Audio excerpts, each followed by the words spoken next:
Baiklah teman-teman Aussie, saya sudah memperingatkan kalian, saya bilang mereka akan datang. Saya bilang ini akan terjadi di Australia. Nah, kita semakin mendekati distopia seperti di Britania Raya. Izinkan saya memberitahu kalian, lihat ini. Negara-negara dengan penangkapan terbanyak karena komentar online.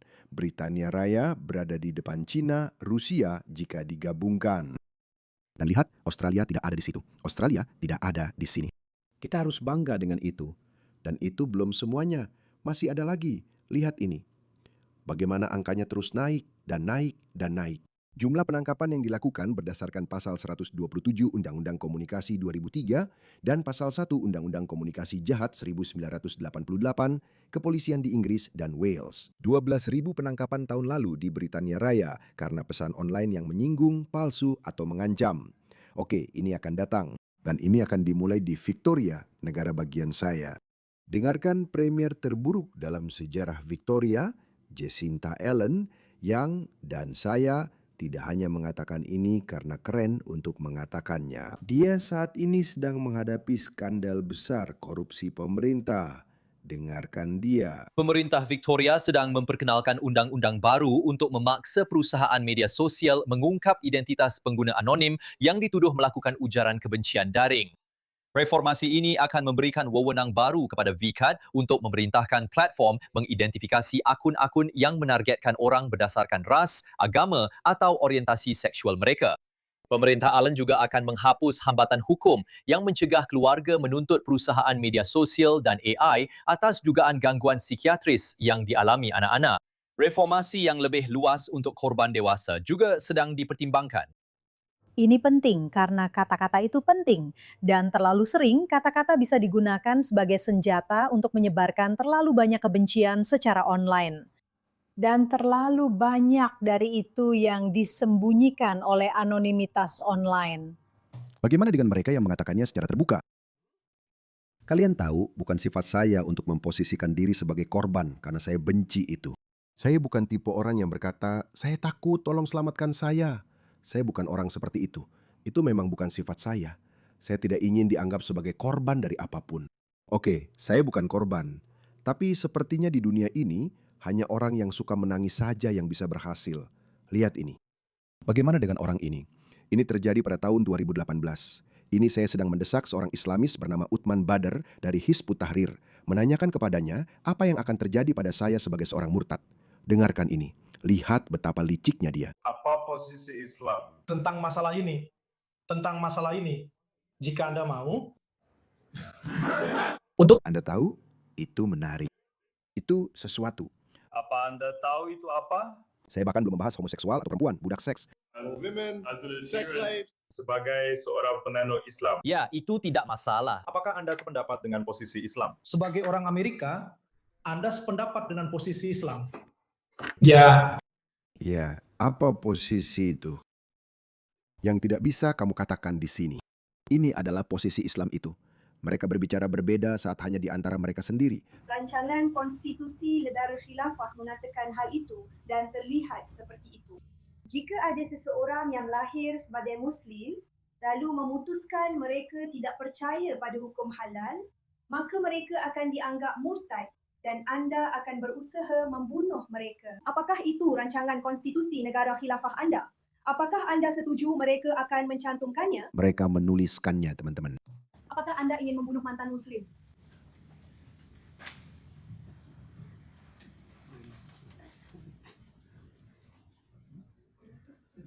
Ya. Dari mana Anda mendapatkan konstitusi itu? Sama-sama. Jam berapa? Itu ada di situs webnya.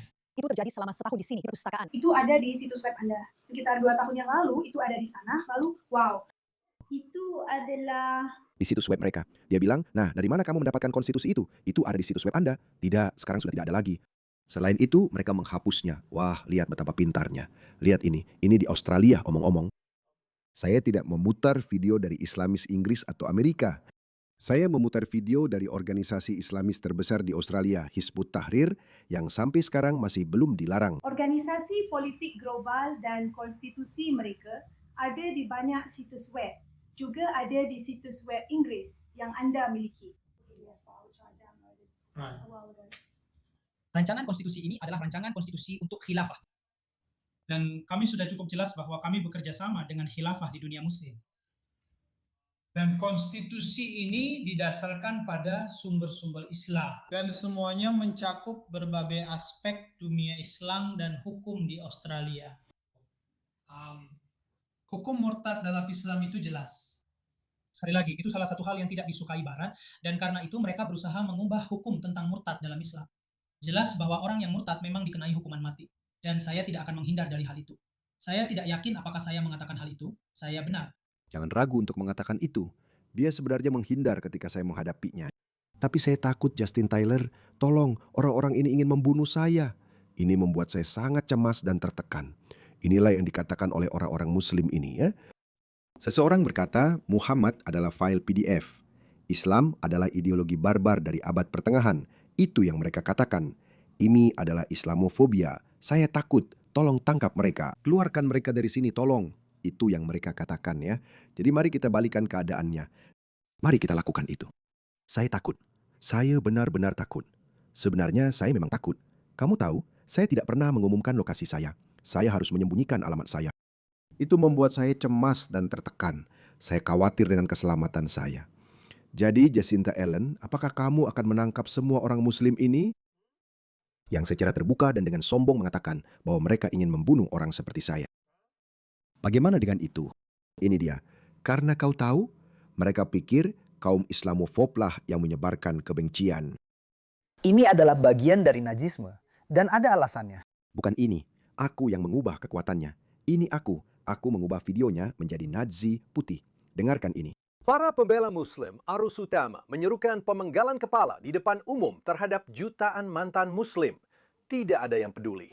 Tapi satu YouTuber Kristen tua yang kecil keberatan dan tim Trust and Safety langsung menuduhnya ujaran kebencian. Selamat datang di Moralitas, Ganjil Media Antisosial. Lihat ini. Ini adalah bagian dari sebuah agama. Ada alasannya. Ya, ada alasan mengapa ada hukuman mati karena orang-orang seperti kamu. Orang lemah yang meninggalkan agamanya dan menyebabkan kerusakan di muka bumi dengan menyebarkannya. Hukuman mati dalam hukum Islam akan diterapkan kepadamu. Kami tidak ragu dan kami bangga dengan itu. Ya, hukuman mati akan diterapkan di negara Islam. Ya. Dia tinggal di Inggris. Video ini menurut saya sudah 5 atau 6 tahun yang lalu.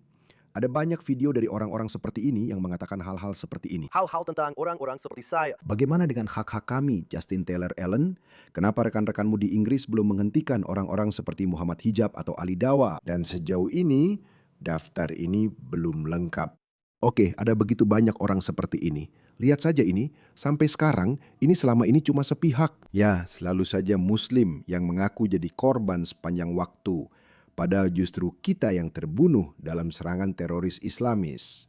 Justru kaum homoseksual yang dipukuli.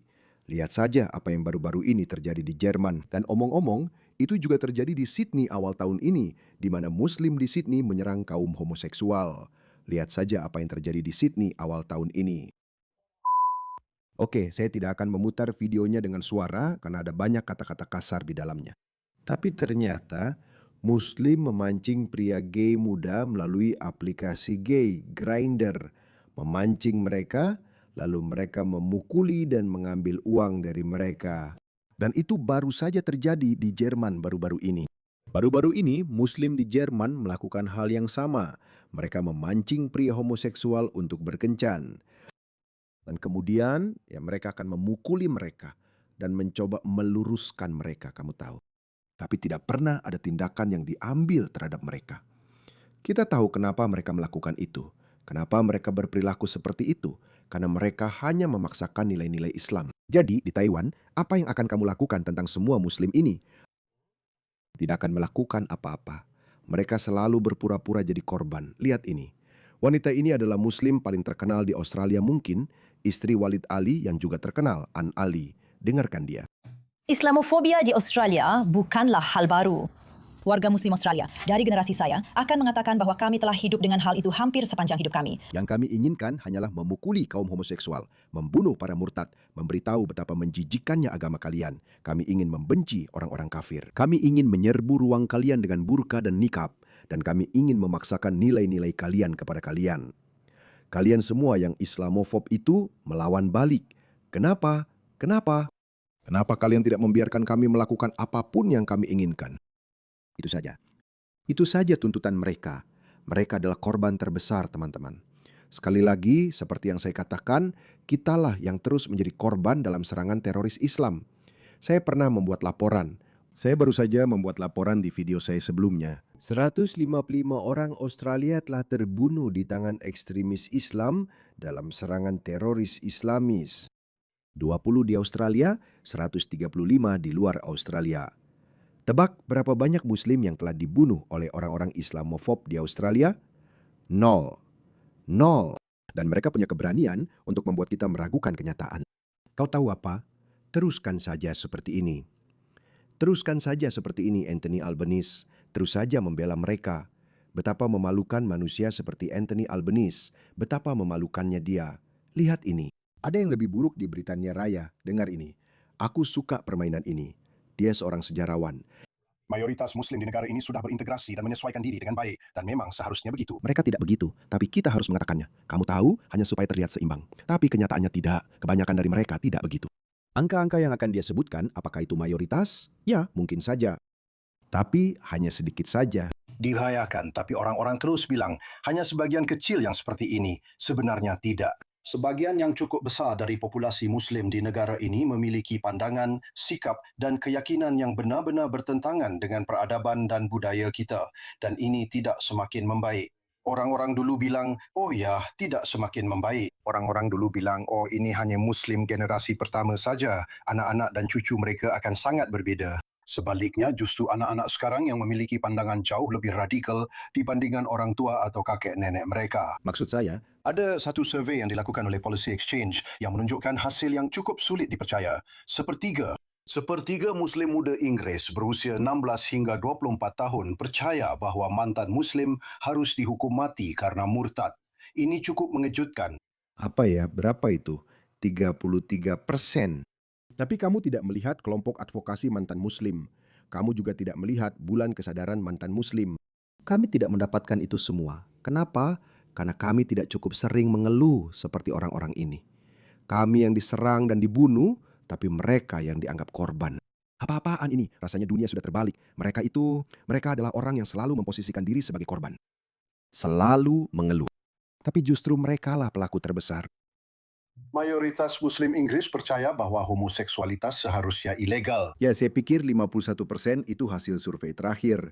Dibandingkan dengan 5% dari populasi umum, 3/4 Muslim Inggris dalam survei terakhir ini tidak percaya bahwa Hamas melakukan pembunuhan dan pemerkosaan pada 7 Oktober. Itu 3/4. Maksudnya 75%. Anda mungkin berpikir itu hal yang aneh untuk mereka percayai, tapi sebenarnya itu sejalan dengan survei-survei sebelumnya. 31% Muslim Inggris percaya bahawa Amerika berada di balik serangan 11 September.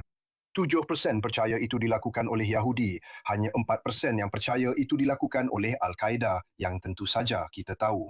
Dan kemudian mereka bilang, mayoritas besar sudah terintegrasi dan berasimilasi dengan baik. Tapi angka-angkanya berkata lain, hanya minoritas kecil yang terintegrasi dan berasimilasi. Benar-benar minoritas yang sangat kecil. Dan bahkan minoritas itu, karena kita menilai mereka dari tidak memakai hijab atau nikab, atau, kamu tahu, pergi ke klub malam, atau mungkin kadang-kadang minum alkohol, tapi mereka tidak pernah menyentuh daging babi. Oke, baiklah. Itu sebabnya menurut saya, daging babi harus jadi batu ujinya. Oke. Dan tes loyalitasnya harusnya adalah tim kriket mana yang kamu dukung. Dan itu berlaku untuk semua orang. Jika kamu adalah generasi kedua India-Australia dan kamu masih mendukung tim kriket India, maaf, kamu gagal dalam tes loyalitas. Saya bilang begitu, saya tidak peduli, pulang saja, serius. Multikulturalisme telah gagal. Ini telah gagal total. Siapapun yang mencoba menghidupkannya kembali adalah pecundang. Lebih banyak Muslim juga percaya bahawa Diana dibunuh karena dia ingin menikah dengan seorang Muslim daripada percaya bahawa dia tewas dalam kecelakaan. Nah, itu adalah hal-hal yang paling aneh. Tapi kemudian Anda melihat lebih jauh dan Anda melihat bahawa 62% Muslim ingin membatasi kebebasan berbicara demi melindungi sensitivitas agama. Bagaimana mungkin mereka disebut terintegrasi? Itu yang ingin saya ketahui, Raffi. Kamu bahkan bilang sebagian besar dari mereka. Kita harus mengatakan ini. Saya pikir kita harus berhenti memanjakan mereka. Serius, kita harus berhenti menjilat mereka. Kita harus berhenti bersikap sopan. Persetan dengan ini. Sudah cukup. Terlambat. Kita sudah mencobanya. Kita sudah mencobanya dengan memulai setiap kalimat. Lihat, sebagian besar wanita adalah orang yang baik dan sopan. Ya, mungkin ada. Kita tidak peduli soal itu. Kita peduli dengan angka-angka ini. Keluarkan mereka. Itu adalah solusi yang paling manusiawi. Keluarkan orang-orang ini yang secara terbuka menantang norma dan nilai barat. Saya sudah cukup. Tanyakan pada muzi manapun, apakah kamu ingin mantan muslim dibunuh? Saya punya kepentingan di sini kan? Jika saya ada di tahun 50-an dan mengatakan hal-hal ini, saya tidak bercanda. Tidak akan terjadi apa-apa pada saya. Saya tidak perlu menyembunyikan alamat saya. Saya tidak perlu khawatir tentang keselamatan saya di tahun 50-an dan 60-an. Ya, sebenarnya tidak. Saya harus kembali ke sebelum tahun 1945 agar benar-benar aman. Tapi ya, kamu tahu, di tahun 50-an dan 60-an, generasi pertama muzis, mereka setidaknya akan merasa takut. Mereka tidak akan seberani sekarang. Tapi kenapa? Kenapa saya harus hidup seperti ini? Nilai-nilai saya sejalan dengan nilai-nilai barat. Nilai-nilai mereka tidak. Kenapa kaum homoseksual di Australia harus takut akan keselamatan mereka? Bahwa lain kali mereka menggeser ke kanan atau ke kiri, apalah itu, ke kanan berarti menerima sepertinya. Ya, saya belum pernah menggunakannya. Saya kira itu seperti Tinder ya. Itu membuat saya bingung, ya. Kalau mereka swipe kanan, kenapa mereka harus khawatir soal keamanan? Kenapa mereka harus khawatir soal itu? Mungkin saja ada seorang muslim homofobik di sisi lain yang akan menyerang saya. Kenapa saya, sebagai mantan muslim, sebagai pengkritik Islam, harus khawatir tentang keselamatan saya? Kenapa? Padahal saya tidak melakukan apapun yang bertentangan dengan norma barat. Saya tidak melakukan apapun yang bertentangan dengan nilai-nilai barat. Jadi usir mereka. Seperti yang saya katakan, jangan terlalu sopan, usir mereka. 52% percaya bahwa tidak boleh ada gambar Muhammad yang ditampilkan. Sialan. Setiap data yang Anda lihat yang paling mengerikan, 9% Muslim Inggris, sekitar 400,000 orang, mengidentifikasi diri sebagai Islamis dan pendukung terorisme dan 15% bersimpati pada terorisme. Itu tidak. Dibandingkan dengan 6% di Prancis dan Jerman dan 81% Muslim Inggris mengidentifikasi diri sebagai Muslim terlebih dahulu dan warga Inggris kedua, sedangkan di Jerman hanya 66% dan di Perancis hanya 46%. Bahkan jika kamu mengambil angka terkecil, 46% itu tetap mengejutkan. Dan bahkan angka itu sebenarnya tidak benar. Kamu tahu, sebenarnya lebih buruk dari itu. Karena definisi ekstremis sangat berbeda. Dengarkan apa kata Muslim ini. Apa definisi dari Muslim radikal? Semua orang di ruangan ini, berapa banyak dari kalian yang Muslim normal? Kalian bukan ekstremis, kalian bukan radikal. Ini adalah Muslim Sunni biasa. Silakan angkat tangan.